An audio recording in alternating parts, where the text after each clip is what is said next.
como usar o WhatsApp em dois aparelhos ao mesmo tempo. Se você quer ter uma conta do WhatsApp em dois aparelhos, eu vou te ensinar como fazer isso de uma forma oficial do próprio WhatsApp.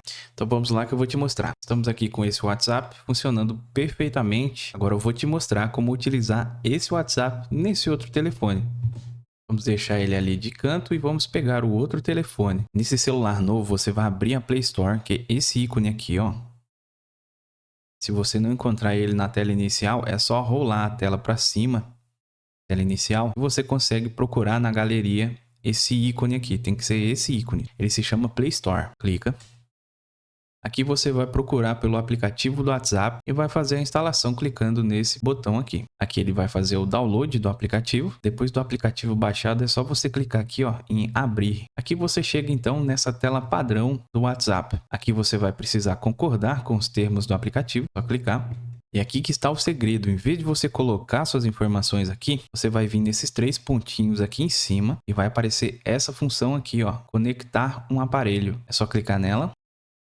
Aqui ele vai dar as instruções de como conectar o seu WhatsApp com esse telefone. Você rolando a tela, vai aparecer um QR Code aqui no meio. Agora a gente vai pegar o outro que já está com o WhatsApp, o outro celular. Aqui então na tela inicial do WhatsApp, você vai vir nesses três pontinhos aqui, ó. Seleciona. E aqui você vai vir nessa opção aqui, ó. Aparelhos conectados. E aqui é só você clicar nessa opção aqui, ó, de conectar um aparelho. Depois você desbloqueia para poder ter acesso. E aqui é bem simples, ele vai abrir a câmera do celular e é só você apontar para o QR Code que você abriu no outro. Agora é só escanear o QR Code que está no outro aparelho. Depois de feita a leitura, ele já mostra que está carregando aqui, ó. Aí você aguarda alguns segundos e ele já vai mostrar todas as conversas do seu dispositivo, inclusive as mídias. Com isso, então, você consegue utilizar o mesmo WhatsApp em dois aparelhos. Quando você voltar lá no aparelhos conectados, naquela configuração que eu mostrei anteriormente, você vai ver que ele está aqui, ó, ativo. Aqui, se você quiser desabilitar ele, é só você clicar em cima do aparelho. Aqui você pode desconectar ele